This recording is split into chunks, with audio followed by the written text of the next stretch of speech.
How you going, guys? It's Jetsimmer here today. Now I'm just going to take a quick screenshot here. I think you're not going to see this. I hope you don't see this. So just take a couple of those. Alright, so we're good to go. Alright, let's take another one. Alright, so today we are going to be doing the cold dark start tutorial on the Zevo mod. So this is the Zevo mod that we'll be doing the cold dark start tutorial. I will be doing the cold dark start tutorial both on the PMD G920 and the Zevo mod here right now, and it will be the GPU startup. You can do the GPU startup or you can do the APU startup. The only difference is you do the APU straight away and you don't connect the GPU. We're not going to worry about the FMC today. We're just going to go through the pure startup of the aircraft. So we're not even going to worry about pushback.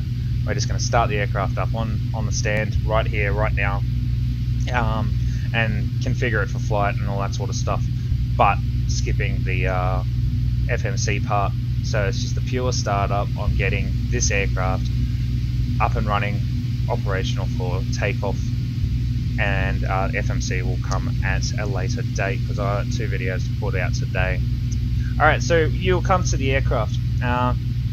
Obviously there should be only one light on a cold dark startup. Okay, now that light will be the ground power light right there, so I'm just going to quickly go there. There we go. So first off, you want to hit the battery, make sure that all the lights pop up. You want to hit the ground power straight away, make sure that those buses go off there, and now we have full power. Okay, once we have full power, we can go ahead and go down and check our fire test bottles. So one to the left. While we're having a look, we want to make sure that we have the readouts over on each side. Hit the master caution, see if they all disappear. And we're going to go the other way. Make sure the over caution is on. We'll do it again. And want to make sure that the fires go out. Also want to do it again just to make sure the wheel test and all that is out. Okay. If we can do... I don't think we can actually hit that one underneath there. No, we can't. Okay, so once that's done, we'll also do... you can do this test here now, or you can do this after the APU start, but we'll do it anyways. And we'll just test the bottles on each side. Make sure we got 3 green lights, so if you want to see the 3 green lights, just move your camera either to the other seat or whatnot, so make sure we have 3 green lights. Once we've done that, we check to see we have 3 green lights down and 3 green lights up here, so that's our landing gear, and we have no green lights here and our flaps are up. Alright, after that we go ahead and we test the we put these straight on the bus, so around to nav. Not that you can go one more notch around, but we want it on nav. So on DC light, and the line, they should start flashing. And to find out if they're on, we got 7 minutes. That's the real alignment time, and test the whole thing there. So we'll leave it there for the 7-minute mark. You can go ahead and make sure the guard is down and arm on the ELT, and test the leaf flaps if you have that in your aircraft. Some aircraft don't have that fitted. Make sure that the service phone is off and choose your light, dim or bright, depending on what you want. Sometimes you can have it off as well. You want to check your engine, so I'll just move up here really quickly.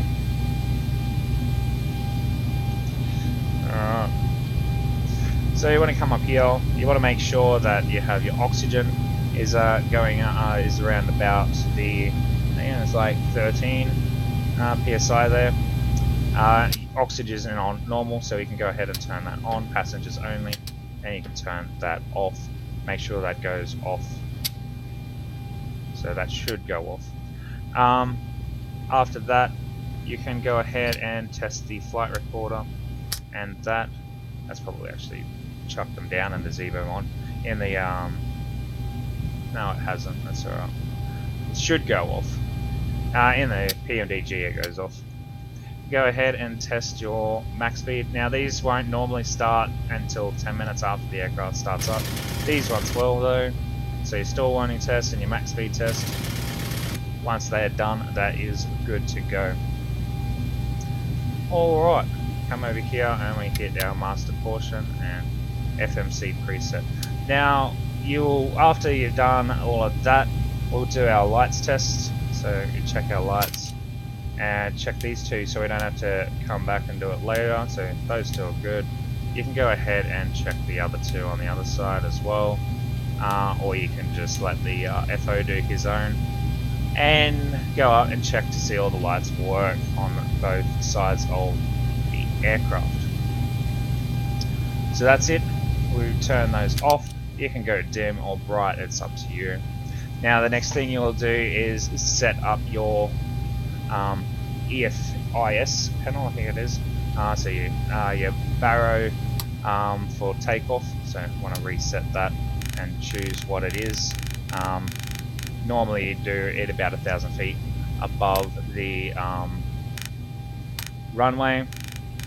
So when you find out what your inches are or whatever, so you just bring that up to whatever it is, 1,000 feet above the runway, and all sorted. So once you've done that, you can select your VORs 1 and 2 or your ADF and whatever your config setup is, and you can go and select your particular thing. I like being an HBA because that's how you get given H.O.T.A.S, so I can click that over.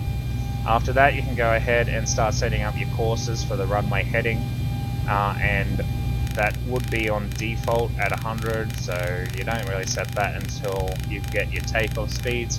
But if you want to, you can already do that if you've already done your flight plan.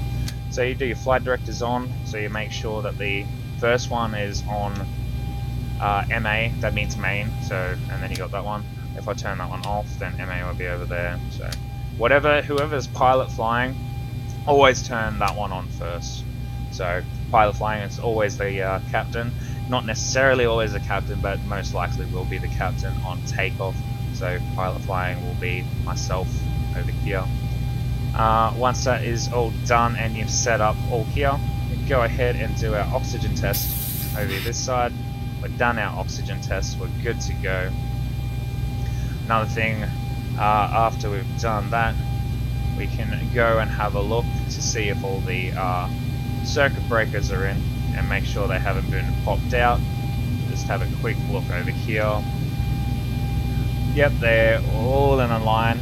Now, if they've been popped out, they have a white collar around it. If they've been popped out, you just go and tell the like you ring up engineering and see if they're good.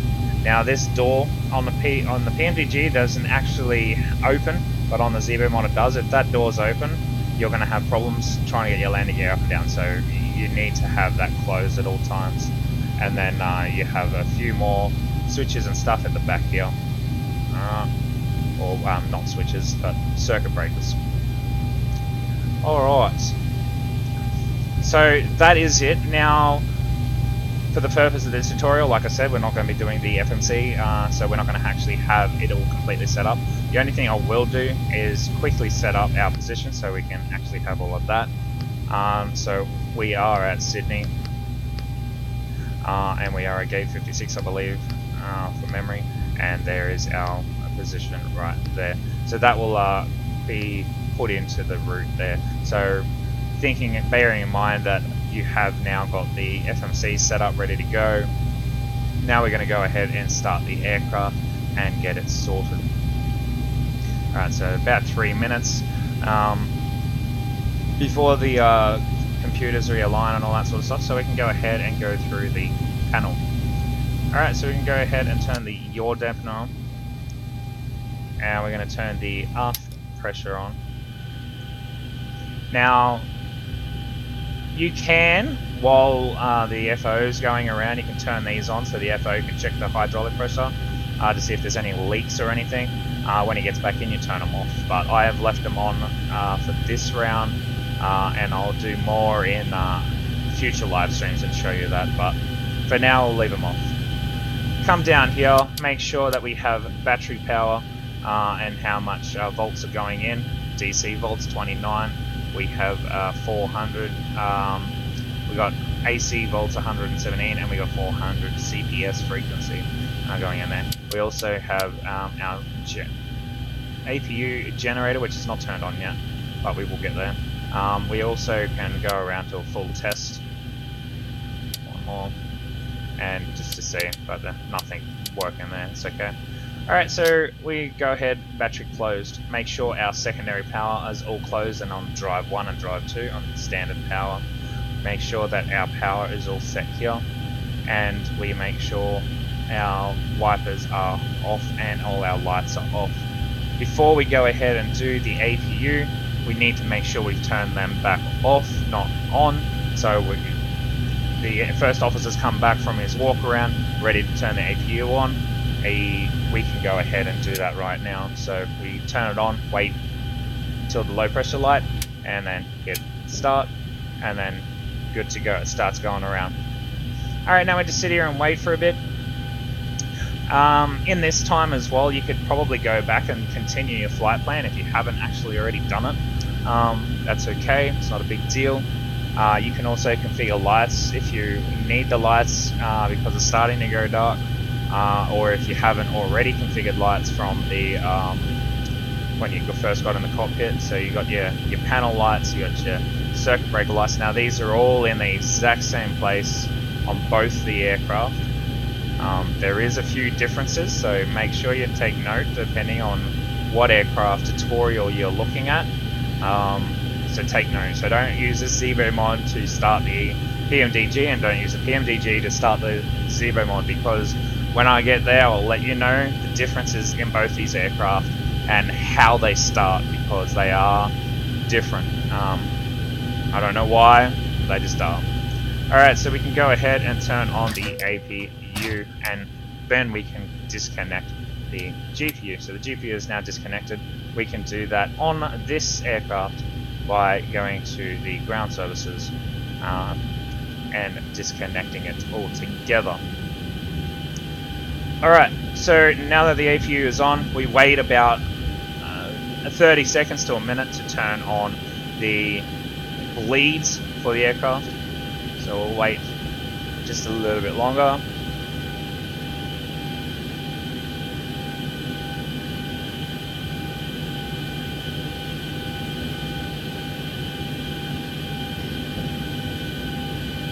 Probably close enough now. And we can go ahead and turn on our left and right pack to auto, and we can have our isolation valve open. Now we can move down a little bit further, and we can turn our external lights on. The emergency external lights, exit lights are on, sorry. We can turn on those to auto, chimes is on, to let the attendants know that we're about ready to get underway. Obviously they'll be loading the aircraft, so they'll hear it. Attending call, ground call, so we know. Making sure for the first flight of the day that the engine start ignition is on the right hand side, and both the starter switches are in their auto position. Now I'm going to move across, and we'll have a look up here. We can go ahead and test the lights, done, and we can go ahead and turn on our window heat. Probe heat can stay off, but we can also do a test there quickly. Engine ice can stay off until we're below 10 degrees, and the electronic stuff can stay off until after the start. Making sure the cabin altitude and pressurization are both at the zeros, so make sure that they are there. You've also got a legend there to tell you how they work. Alright, move up here, and we have the temperature outside the aircraft. We have the air conditioner and all of that trim air on or off, and you can go ahead and select so cold, warm, and set the air conditioners to your heart's content. It's a bit warm here in Sydney, so I'm going to turn it up. Alright, to start the aircraft, we need the dual bleed, but we are going to actually have these two packs off left and right for the start. Okay. You want to go ahead and select your altitude. Now this will be turned off at the moment due to the fact that the FMC is also not working because we haven't done the FMC. So be mindful, that will be there. So what you want to do is you pick your altitude and your landing altitude of airfield. So if your airfield is 43 feet above sea level, you're going to round it down to the nearest 10, so your land altitude will be 40. Make sure that's in the auto position, make sure that is in the normal position, not closed or open, and don't know why it's up there, that should be down here, but that's okay, it's not a big deal. That should be already on, sorry, I'll do that in the PMDG, but that should be on once the APU is started. Everything else can be off. You can have the wing on. Flight attendants, prepare for takeoff, please. And you can also have the wheel well and all of that off there as well. Okay. Okay, the cabin is secured. Have a good flight. I might just go and turn that volume off so you can't hear them. Alright, so you can have the wings on and you can have the position in standby. And the wheel well light obviously on and off depending if your flight officer is going around. Now to start the aircraft, we're going to go through the motions, making sure that the yaw dampener is on. We're going to turn the fuel pumps on now, and we're going to do our right engine startup. Before we do that, we need to turn our packs off, left and right, and you'll see the temperature, the pressure, the duct pressure, PSI go down. But that's okay. We're going to have the engines here turn on to ground, and there we go. It's not going to start because, oh no, it's starting. It just took a little while.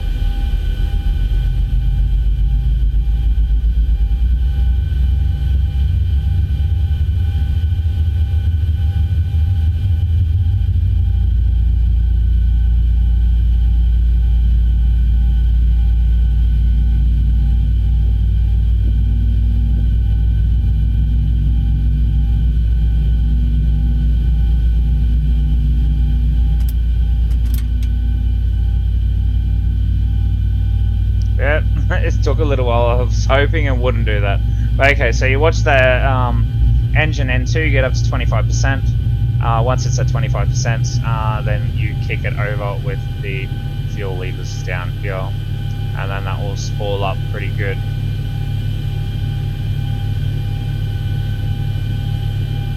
Alright, so that will kick off the ground in a minute. There it goes. Once that's kicked off, you can move the starter switch to there and start the next engine. Now I wait until that kicks on.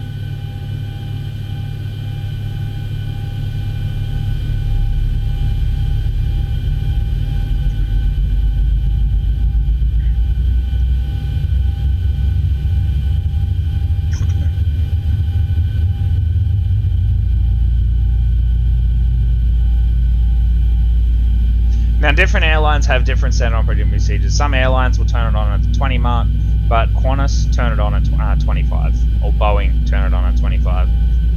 So Qantas just follows suit. 25%. Some airlines turn it on a little bit sooner. It really depends. It's up to them really.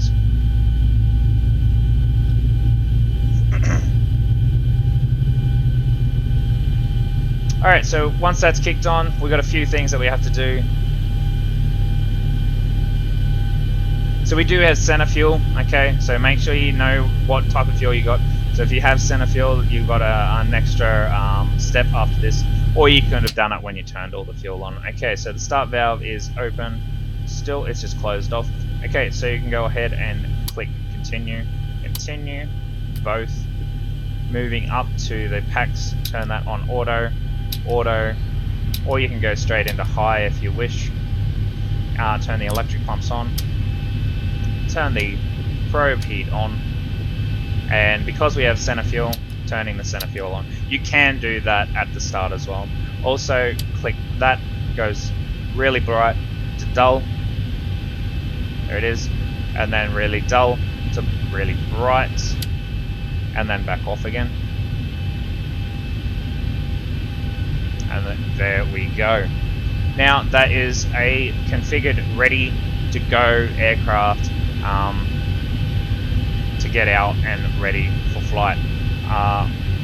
Now, just take the, make sure you do that before you hit the off switch for the APU, otherwise you're going to have no power and it'll be very embarrassing. So turn the APU off, APU is now off. You can go ahead and turn the APU bleed off to get rid of that. And now the aircraft is fully configured, ready to get going. Now obviously if we add our chosen flaps, most takeoffs are flaps 5. You wouldn't do this near the gate. You'll actually be backing out by now. So I will do a full tutorial of a full startup and takeoff from cold dark start. This is just a quick tutorial to get the aircraft up off the ground for you, making sure that you have done the FMC as well. Alright, so that is it for the for the Zero mod for Xplan. Very quick start. Like I said, there is a big difference. The packs need to be off. Now we'll show you the big difference in the PMDG when you get in, when we go and do that, and that'll be pretty much released straight after this video is released, so you can go check that. Alright, so that is this, guys. Thank you very much, and I'll see you soon.